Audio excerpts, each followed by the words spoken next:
We have now a thought leadership presentation from our decarbonisation partner, which is Michael Jansen, Chairman and CEO of Cityzenith, called Urban Digital Twins. Obviously, digital twins is a term we've used quite a lot today, especially when it comes to decarbonising. So it's urban digital twins decarbonising the built environment.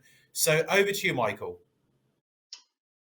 Good morning, good afternoon, good evening. This is Michael Jansen, founder and CEO of Cityzenith. Thank you very much. We're so excited to be here. We've been here, I think, at these events now for several years now, at least a few years, and we're super excited to participate in this one, and thank you for inviting us.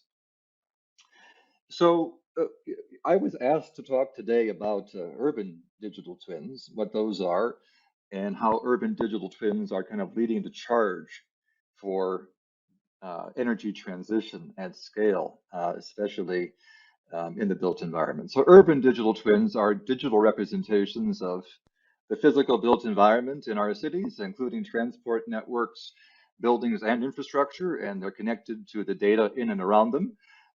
They're used to optimize all aspects of planning and design, construction, as well as the operations and maintenance of facilities, especially at scale.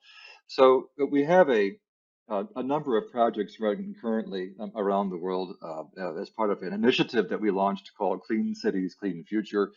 That includes the rollout of urban digital twins in New York City, in Los Angeles, in Phoenix, and also here in Las Vegas. So please enjoy this video introducing our urban digital twin project in Las Vegas.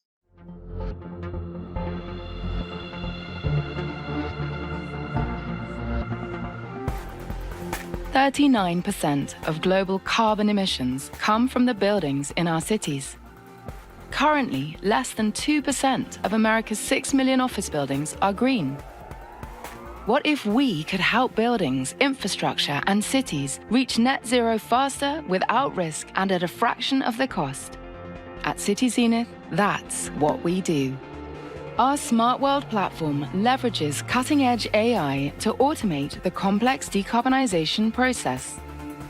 Powerful 3D visualization tools help clients analyze and predict performance in real time, simplifying financial and operational decision-making.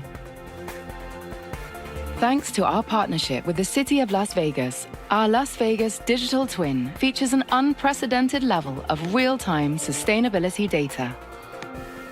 Outside buildings, sensors monitor complex metrics, feeding data continuously into Smart World, including information about traffic density and air quality, helping planners, developers, and city officials make Las Vegas a more efficient, sustainable, and enjoyable city.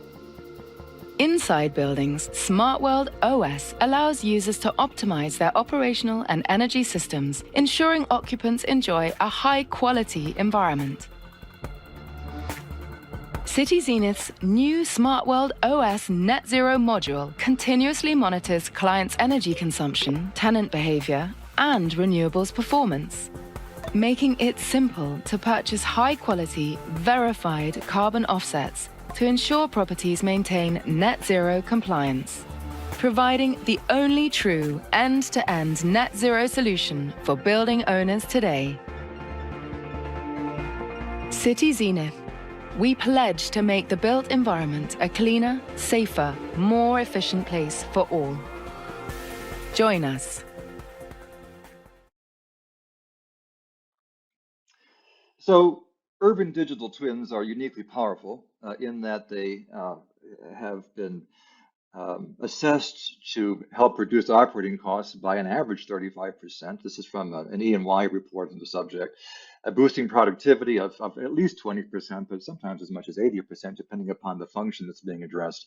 And now they're being used more and more as an avenue for exploring the mass reduction of emissions at scale. Now, Forbes recently noted that urban digital twins will be the mainstay for 500 major world cities within the next just few years, which is an incredible thing if you think about it. And that'll be massively transformational. I would even argue revolutionary in terms of how cities operate today. We will laugh at the way We use technology tools today. Once we're all using urban digital twins to operate cities at optimal efficiency. I think it was ABI Research who projected that cities will save $280 billion in planning, development, and operating costs over the next few years. And that's pushing the digital twin market from just a few $1 billion last year to projected to hit over $50 billion by the year 2026. In fact, by 2027, now they're saying something like $62 billion. So it's growing at an incredible pace. The inconvenient truth is that buildings in cities are the world's largest polluters. Buildings themselves produce 75 to 85% of all emissions in cities, and I think according to the World Bank, 39% of total emissions globally. And 3/4 of buildings need to be retrofit in order to achieve all the net zero targets that we have laid out for ourselves out there. We've seen now, I think, 1,000 cities make commitments to achieve carbon neutrality worldwide, thanks to the efforts of initiatives worldwide. I think this made it pronouncement at COP26, but yet it's astounding when you think that in the United States, of our 6 million office buildings, only 1.7% are green. So we have to basically decarbonize almost our entire existing building stock of 6 million buildings. And we today have, I think, fewer than 500 true net zero commercial buildings in the world. It might be like 1,000 or 1,500 now, but it's a low number. Long way to go. We think that cities can lead by example, not just American, but European, Asian, African, South American cities, I think, are all doing interesting things in this space. But to get to net zero from a building perspective, there's a few things that we have to do. It's not a switch that you flip. It is a process that you undertake, which involves installing sensor-based energy optimization equipment, leveraging renewables maximally, and then potentially acquiring carbon offsets or carbon rewards or carbon credits to offset the balance dependency that a building has on fossil fuels, whether those are oil and gas or others. And then it has to be continuously monitored and recertified every year for a number of years. So that process takes time. Now, there are a lot of positive drivers that are driving all of this, in America especially, which is admittedly behind Europe when it comes to the kind of progressive energy policies for buildings and cities. But even here in the US, cities have begun to mandate that building owners eliminate emissions. New York with their Law 97, now the city of Boston, city of Washington, D.C., city of St. Louis, Ithaca, etc. So I think 6, 7 cities in recent months have now all made it law for building owners to eliminate emissions. With this new Build Back Better bill coming along, that's creating a $200 billion market for green building retrofits in this country alone, which is substantial. So the problem is that building owners generally traditionally have seen this as too expensive and too risky. Green building retrofits cost a minimum of $2 to $7 per square foot. As you may know, energy costs in the US for commercial office buildings average about $2.10 per square foot. So that's an entire year, a year's energy consumption. It typically, from a cost perspective, this type of undertaking can take something like 10 to 15 years to pay back. And the problem is that the top of the real estate ownership pinnacle is looking for investments or pyramid investments of that they can realize returns on within 3 years or less, and certainly not less than 5 years. They look seeking an internal rate of return of 30%, and therefore, because they're not even close, they just don't do it. And without laws to require them to do it, they generally just avoid. So a lot of the activity you're seeing in the retrofit space is really the big companies that have ESG and other budgets and can afford to do it, but it's just not being done otherwise. And that has results in us falling dramatically short of where we need to be in terms of spending on green building retrofits. It needs to triple to hit Paris climate goals and these various net zero target goals that cities have laid out over the next several years. One of the biggest issues is that the green building retrofit consulting process, if you now know what it is expensive, it's labor intensive, and it's risky. There really aren't any automated tools that make this easy for customers. There are thousands of single purpose energy management tools that have flooded the market, promoting proprietary standards and largely confusing building owners that don't know what to buy. And the result is that building owners don't make commitments to the substantial capital outlay because of all the uncertainty. So, when we looked at the problem, we decided that a lot of it is actually a data and integration and a connectivity problem. That the data is there and the data can be used to inform owners what to do in a way which eliminates risk, which largely automates it and makes it a lot cheaper. So the platform that we've created originally from the founders of Google Earth that we then took forward and built into this unique entity that is today is called Smart World OS. And Smart World OS is an urban digital twin platform that aggregates a tremendous amount of information, allows that information to be visualized in powerful ways so that multitudes of users with different skill sets can all use that data in ways that is very effective for them, and allows us to use that data to create a whole new generation of artificial intelligence and machine learning based analytics like we've never seen before in cities. If you look on the right-hand side, you see all the tools and software tools that kind of come together to create the reality for our practitioners in cities today: BIM, CAD, GIS, IoT sensors, you name it. And there just aren't tools that allow you to do these key things. The digital twins generally have to achieve four things at an urban scale very successfully. They have to be uniquely good at aggregating all of this data. They have to be uniquely good at helping you to visualize all this, because this data has a multitude of formats, from machine learning, excuse me, from machine reads, which you'd find in an IoT sensor configuration, to things which are BIM files or three-dimensional files. Now, how do you extract the data from that into a common context? And that's what's unique about urban digital twins. Effectively, we're able to overlay this data graph on top of all this chaos and make geometric and mathematical sense out of that, so we can run any types of simulation. That's the power of it, and why it's becoming such a powerful tool around the world. Digital twins help to aggregate and simulate all that complex data, and decarbonization is a complex process. It allows us to predict energy consumption, leveraging all that data at scale, as well as the financial metrics. For example, we make recommendations leveraging digital twins that can say, we suggest that you use this equipment, that you can leverage these renewable strategies, and that you can indeed leverage these financing strategies. And those could include anything from carbon offset based financing to state, local, and federal incentive schemes. So the ability for a digital twin to be able to study all these things in parallel, the impact of a BMS on a solar system, on a geothermal system, on a financial strategy, all at the same time, is its unique power. And then to be able to monitor that, because digital twins are space-time based, they're space plus time. So to monitor that over time and to be able to make the adjustments on the fly that are necessary to maintain those metrics, that's what's absolutely key, and why digital twins, I think, are the only technology that can really deliver this. So we've been working in the spectrum of energy transition in the built environment: property owners, facilities managers, infrastructure operators, energy firms, architects, engineers, planners, governments, etc. And we think that the types of projects we're focusing on tend to be larger scale: airports, seaports, infrastructure, utilities, entire real estate portfolios, districts, like you'll see in LA shortly, entire cities sometimes, which is unique in that right now a lot of the focus is kind of on single entities.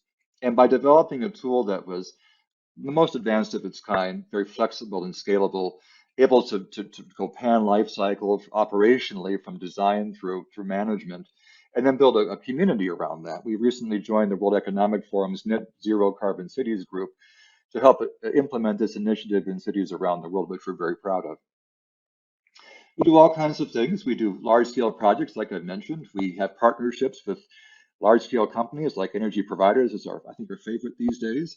And then we have a model, kind of a platform model, which allows us to create a simple web-based module of this for building owners of any scale, really anywhere. So we kind of tackle both the top and the lower end of the market at the same time, as well as the middle.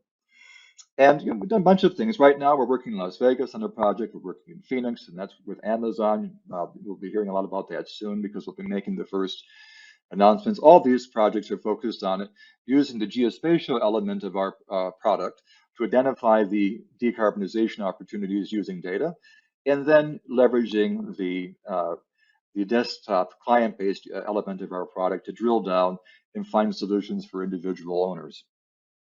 Our project history has been fairly extensive in the urban digital twin space. We've done 15 or 20 major global projects, including things in downtown New York with Cushman and Wakefield, things with W.S. Atkins and Langer Workout in the UK on a big infrastructure project, a rail project, and entire new cities in South India with Sir Norman Foster of London. We welcome the opportunity to work with new partners, especially from the oil and gas sector. We have many conversations going on right now. We are a perfect fit for those companies seeking partners that can do what we do in the energy transition space, and we welcome those conversations. Thank you very much for the time. Michael, it's always a pleasure having you here. You're doing such wonderful things with your company, and I think the last line you said on your presentation really was relevant. The fact that you say that, you know, the oil and gas industry as a whole just resonates with that, because I think all we've been talking about today was digital twins and decarbonisation. I think it was one of those events that it was just mentioned even in very non-technical panels. So there's a clear need for this technology. It's wonderful what you're doing. It's really tremendous what you're doing in these cities. Let me sort of just ask you a couple of questions in particular towards your sort of urban systems or system of systems of digital twins. Why are they the right solution for decarbonising the built environment? Well, I mean, that's a great question. I think that the process itself is complex and involves multiple pieces and multiple transactions, multiple vendors, all doing things over time. And the ability for a digital twin product to be able to aggregate all that information, to manage it, and to allow multiple stakeholders to be able to see it, because with decarbonization projects, you have leadership, you have often the city, you have people inside the building management office. They all have different levels of skills. So these tools, I think digital twins, as we all know, kind of allow that to happen. And so it is one of those processes that digital twins can uniquely help address. So we joined the World Economic Forum's program recently, and we just got appointed to their global advisory board for net zero digital twin cities. It was super cool, happy about that. Plus, we're adding Chicago and Houston, and I know there are a lot of energy companies here. So those of you who are interested in a massive energy transition digital twin project in the Houston area or Chicago, let us know. That's very interesting, because obviously Houston being the biggest hub, I think, for oil and gas, especially in America. I mean, that's fantastic to do that. You've got a great location there. Second thing I want to ask you, obviously you focus on the energy transition, cities on cities. I see the brilliant work you're doing with these cities. Tell us about your Clean Cities Future campaign. I'd like to know a little bit about that, but also, what you're doing in New York, what you're doing in Las Vegas, Los Angeles, Phoenix. What is next? Because you seem to be taking over many cities now. So what's the plan for the upcoming cities? Are you looking to also expand into Europe, into Asia? What's sort of your general roadmap that you've got ahead, Michael? Yes. So real quick, the Clean Cities, Clean Future initiative was designed to have us implement urban digital twins in certain cities, focusing on some areas of those cities where decarbonization may be a bigger need, and then to demonstrate the use of this technology to help a single building in that city to leverage this technology to decarbonize. Certainly to be able to simulate that decarbonization. And that was the intent of these. So the idea being that if we do this right, we can then scale it across that area and the rest of the city. So we work with local green building authorities in different places and different building owners, obviously in different places too. Los Angeles, working with the Los Angeles Better Building Challenge people, and we're working with the Museum of Contemporary Art there as the target for the decarbonization project. In Phoenix, we're about to announce the big downtown building there, et cetera. So the purpose here is, I think with digital twins, there's, you've heard it today, there's such a gap. It's such a generational shift that it's so different a way of working. It's so fundamental. Organizationally, we're used to working in silos, and now we're kind of breaking all those apart and making everybody sort of users in this metaverse ecosystem of information and tools. It's so different. So what we thought the best thing to do would be, is to put it out there and let people work with it. So we provided this to cities. Universities are using it there in these cities, the local researchers, et cetera. and then to get people to get their hands on it and start working with it. So we're at that stage in the industry where that's really what's needed is, and I'll make a bold comment here, there really isn't a single truly good digital twin product in the world today, including our own. We're getting closer. Many folks here are getting closer. I hope that by the end of the year, with the release of Smart World OS 3, we'll have the first one that I can call an MVP. That's how far away we are from really delivering on the true promises. But, you know, conferences like these and conversations are pushing all of us forward. It's good that you mentioned that, because it's difficult, you know, doing a perfect product that covers all is, I wouldn't say it's impossible, but it requires a lot of work. And you look at it even today, even the last conference or one before, how many professionals come in, they talk about change management. You said it just now, you know, how do you get breaking down those silos, get everyone working together? That in itself is probably one of the biggest jobs on its own, let alone talking about how the technology is going to work with that. So, but it's wonderful what you're doing, Michael. Absolutely wonderful. I think you've really shown, you know, you're a bit of a trailblazer on this, and it's a fantastic area that you're working on, especially decarbonizing the buildings. And I think a lot of the audience we have here will resonate with that, because, you know, first on the agenda that they've got is decarbonization. So really, from my side, brilliant work. Fantastic. Thank you for joining me, Michael, as well. And we hope to see you again very soon on our conferences. But many thanks and good luck with what you're doing as well. Thank you. Of course, Adam. Same to you. Cheers, Michael.